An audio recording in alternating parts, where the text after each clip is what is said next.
Hey guys, it's Mace, in case you didn't know. Featuring Michael 3 times. 3 times now. Yeah. Okay, that's intense. Yeah. Michael 3 times here with this do-rag and everything on. So today we are doing our first question and answer. Woo! So yeah, you guys sent us questions and hopefully we got answers for y'all. Hopefully. I had answers, but I lost them. So yeah. Like I wrote them down and I literally lost them. So I gotta rethink my answers. Yeah, we'll see how this goes. Anyway, let's jump right into it. So, our first question is, I guess it's supposed to be directed to me. What do you like about Detroit so far? And that would be, I like Captain J's. That's the highlight of Detroit. But I love Captain J's. Best chicken and biscuits ever. So yeah. Yep, that's my thing. So anywho's. Next question is, how old were you when you got married? I was 20. What? I wasn't 20? I was 19. Yeah. And you? 20. 20. What is the biggest difficulty in being married? You good? Let me go first? Yeah. I think the biggest difficulty is, dealing with outbursts like that, maybe.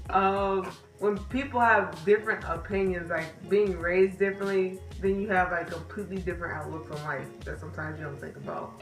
I think the most difficult thing is like, even though having different backgrounds being raised, even though having different thought processes, trying to come together on, important decisions like that. And honestly, even though I lost my answers, I do remember writing that down.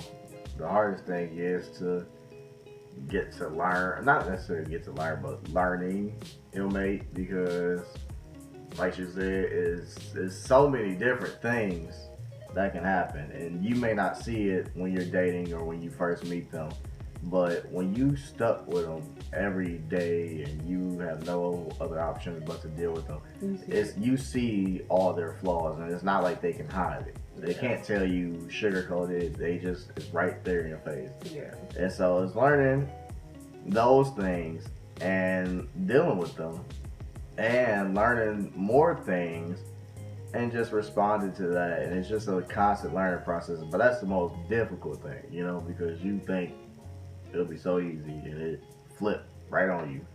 And then it'll be easy and then it'll flip. Then it'll be easy. Yeah, that's really it. Next is, what was the best experience you've had together since you've gotten married? Together? My best experience was when we was able to take the road trip from Florida up here, because when we first got married, we had to drive my dad's truck to bring all her stuff up to Michigan. And so it was like a learning experience because, like we said before, I really didn't know a lot. Well, I knew a lot about her, but I didn't know as much as I knew after that road trip. And so it enlightened me, and it was like we was able to see so much and we was able to experience so much. We went from, enjoying each other to arguments and just every single emotion during our marriage. Like, we just had it all. How was that a best experience? Because I think it was I think it was great because it was a great learning experience, and that's ultimately what marriage is. It's about learning. So we was able to learn so much during that experience. Or I was. I don't know about her. She might have been in her emotions, but I mean, to me it was kind of like a disaster. Like the part of actually driving, because I got my ticket, and then it was a lot. I mean, it was a lot. We weren't really talking most of the time. It was a lot. You were asleep. No, because we talked some. Because we talked about how hot it was when we was leaving Florida. Remember that? Yeah, I remember. We was talking about that. We was talking about the mountains when we was in the really tall mountains. We was talking about the one town we're not gonna mention on camera. Yeah. We almost got lynched. That was not. It's true. It almost happened. Okay, no. Anyways, but yeah, I think that was my best experience. What about you? I think my best experience with Michael was, and this is the question I've been trying to answer for myself all day long. Like, So she wasn't even ready. I wasn't. Like, I've been trying to think of a best experience, like a time where it was just happy. Honestly, You're making me look bad. No, it's good. I mean, there's a lot of happy times, but it's just like thinking of a best. Right. I think probably the first, like, or maybe I'm gonna say the second night that we were here. The first day when we moved here, I was hectic. But the second time, you know, everything's not unpacked, but you know, the important things are. So we had our TV, our Roku, and you know, we just actually, for the first time, be in our own house, lay up in our bed, and watch TV together. Yeah. Like, that was a good feeling. How long did it take to realize you guys liked each other? You go first. Since I met him, I don't know. Dang. If I met him in October, I guess I started liking him in January. Cool. I think, yeah. For me, it was. When it says when I realized that I liked you. First liked me. Yeah, when I remember I told you that. When I realized it, I can think about this too. I mean, I realized it like late January. I think I didn't want to. I don't have a time schedule when I realized it. I just know the events that transpired. Like, I know. Which was? I'm about to say it. Okay. This was an part of our friendship when she started to be so close with me that we would talk every day, and she would be there for me, like, for times when people wasn't. She knew stuff about me that people normally didn't, and she listened to me when, you know, I didn't really ask her to, but she did it anyways. And it was just like, it was not, if you knew me back then, you knew she was everywhere I went. Like, I mean, literally, like, FaceTime everywhere I went. Like, I'll be out with the boys and she'd be FaceTiming on my hand. Like, it's just like she was every single where I went. And it was cool, you know? It was real cool because I had a road dog. So, right. Yeah. Which is weird, now that I think about it, that I was just like, always there when we weren't even dating. Like, did he ask to be in a relationship, or did it just happen as time went by? I asked it. I wasn't one of them judges that just did that. Well, technically, it wasn't really an ask. It was kind of was. It was she like, technically asked. I didn't ask. Like, I just said I like you first because he insinuated it, but he was like, because I wasn't putting myself out there because she, like, I didn't know what she was doing because she was confusing me. Like, I didn't want to be like, oh, I like you. Then she'd be like, oh, I thought we were just friends. And then so I was trying to prep her up to talking about that, but she didn't want to say it. He hinted strongly at it, so I was like, okay, I'm gonna just say it and get out of the way. Right. And then, but it was a while. It was like a 30-minute talk, like going back and forth about. It was. You know, and we just kept trying to make each other say we like you. Yeah. It was really weird, but we wound up doing it. And then he asked after that, after we got past the whole, why didn't you tell me all this time? Then we got the whole, right. Why don't you guys want kids? From Bad Kevin. choice. Bad choice. Kevin, you think you're funny, but you're not, okay? First of all, Satana is out here trying to pry on everybody, so he's already doing a good job prying on me. So I'm not about to add some more people I gotta look after because that's not gonna help me at all, first of all. Secondly, the way this world is shaped up, this boy's about to go down under in a matter of minutes, so yeah. That's another thing. Not trying to have that on my heart and conscience during the Great Tribulation. Like little Billy gets stabbed by Jenkins Jones, you know. Yeah. Like, nope, that's little Billy again, but still. Yeah, but traumatic event. Michael might not make it. Well, so there's financial too. Come on, Kevin. You act like you don't know this, like, come on. Financial, dog. Unless you buying me some stuff, don't even try me. I love kids. I really do. Like, when I see an adorable little kid, I just, like, my heart melts. But it's a lot of things. I'm afraid of having kids. Like, the actual process of childbirth is terrifying to me. And then on top of that, like Michael said, the financial. And right now, I'm still trying to adjust to the whole life I'm trying to live right now. Like, if a kid was thrown in it, that would just... It would throw everybody off. Anyways, if it does happen, though, it's just... You gotta deal with it. I mean, I love little kids. I'll be like happy, but at the same time, I'll be like, okay. I would be miserable. I'd be like, we're really, really, really poor now, but it's okay because I would be miserable. Oh I have my a god. A little mini Michael. He said, what's the best quality that in Michael that I love, and vice versa. So for you, so I think for Michael, I think the best thing I love about him is that he's very calm calm isn't the word because you're kind of a spaz, but like. I am calm at a point. Yeah, that's what I'm trying to say. I'm trying to bring out like the calm at point. Then I'll be calm. You know, kind of. He's reasonable. Maybe that's not the word I'm looking for. It is. Is it? It is. That he's reasonable. Like, I can talk to him and I can reason with him 9 times out of 10. There's that little one time that he's always tripping, but for the most part, I can always reason with him, and I appreciate that because otherwise it would just be like talking to a rock, and I get so frustrated like that. So I think the best quality out of Maceo is like the fact that she tries so hard. You know, we all have our own faults, and me nor Maceo is excluded. But even with Maceo's faults, she still tries her hardest to be the best for me. And so, you know, it's a work in progress, but she most definitely tries her hardest. Like, and I appreciate that because from where we started and from what I could have had, it is most definitely an improvement. Most definitely, because she cooks, she cleans, she does dishes, she does laundry. You know, she does a lot of stuff that not everybody would do, and she puts up with a lot of stuff that not everybody would put up with, and she's still trying to get better, and that's most definitely evident. So, what was the transition like from being in a long distance relationship to being married, and do you have any advice for people in long distance relationships?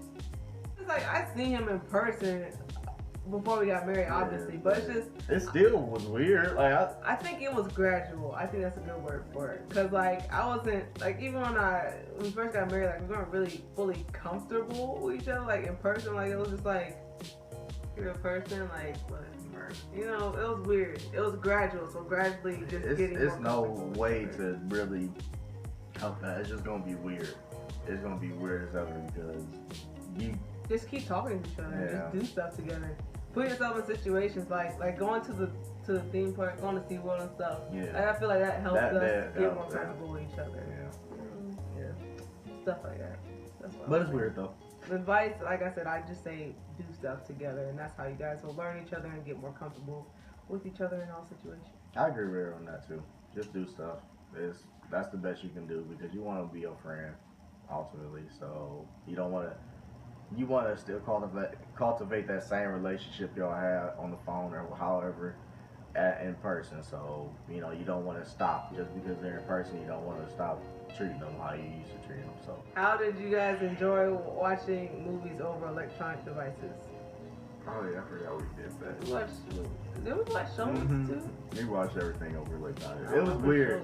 And a lot of people don't know this, but what we did was simply put, we would be on FaceTime, and we both had internet, or we had some form of internet. Yeah. And we would just pick a show or a movie that we wanted to watch, and we would play it at the same time. It was cool though. Yeah, you can do that countdown, but it was cool though because, you know, you get a cool movie that y'all both like. Yeah. I kind of introduced him to a lot of like romantic movies, like Temptations. I exited them out of my mind. Whatever. You liked it. You was all tearing up on Temptations. I remember. That's back when we were still friends. Yeah. I was not tearing up. Yes, you were. I was faking it. No, fake it till you make it, and I made it. Right. How did you know that you wanted to marry your significant other? Husband. Well, for me, husband. For you, so. Okay, so, well, when I first was dating her and I was with her and all that jazz, she was a very responsible woman. Like the stuff she did over the phone was crazy to me. Like she would be walking to work for like an hour and a half. She would do like the most crazy stuff, and it was like she was always hardworking. She was always supportive. She was always trying to get me gifts.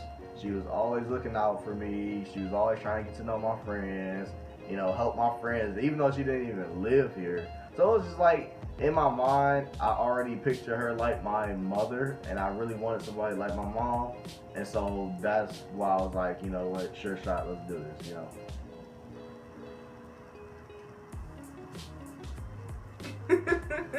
Okay. I knew. Now I got a chance to think about it.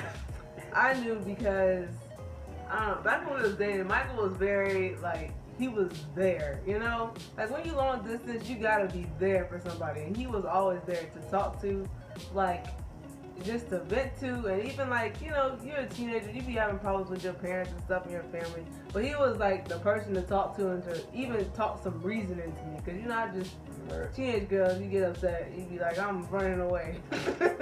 But I wasn't really, but he was the one to talk sense into me, and you know, sometimes even humble me, be like, you know, you should go apologize or something like that. She used to hate that. Oh my god. I did hate that, but she used to make me apologize. But it turned out good for her though. Yeah. It always turned out good. She never had no problems with it. I needed that. And honestly. now she don't do it no more.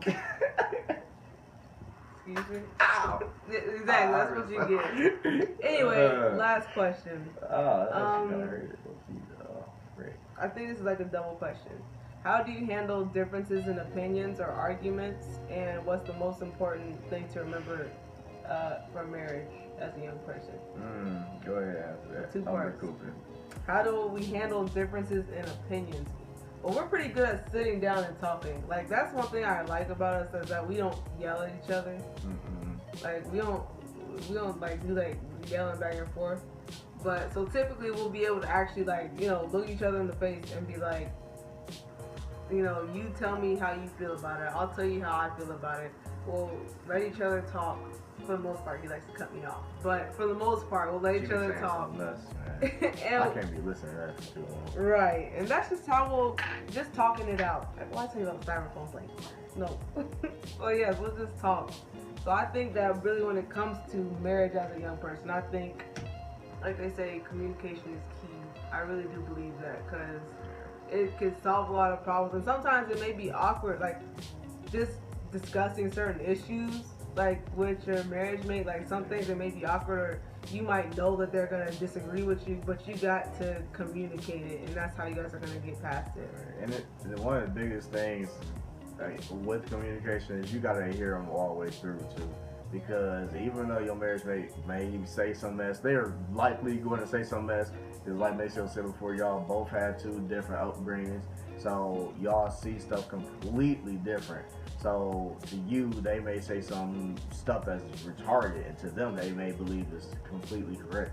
It's good to hear them out and, you know, hear their reasoning and at least ask questions about it, and, you know, be interested to some extent, so that way they can feel like, you know, you listened to me, you heard me out, and then you can try to talk to them about what you feel like, because it's not really progressive when you just force your thoughts down their throat. Like, that's not gonna really help anybody at that point. And the humility to actually listen to what they're saying and take it to heart, even though you might know going into the conversation you disagree 100%. Right. You gotta be like, well, let me actually try to understand and try to go with it. And you don't have to win every single fight either. Even if you are right, you don't have to win.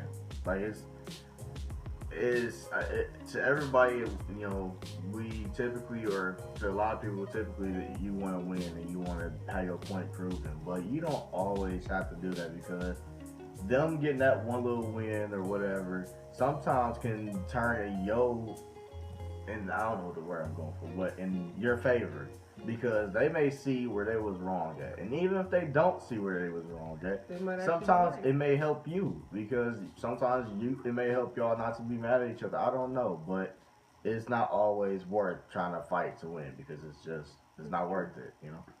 Very true. Well, that's it. That's all we got. So yeah, guys, definitely we'll do. What are you doing? I'm just reading it real quick. Definitely we'll do a question and answer part 2 sometime in the future. But that's what we got now. So, thank you guys who submitted your questions. We appreciate y'all. We'll make sure to see you guys next time right here. Right? Yeah. What should they do? With enthusiasm. Like. You got it. Comment. Sure. And subscribe. There we go. He did it well now. Anyway, see you guys next time. Peace.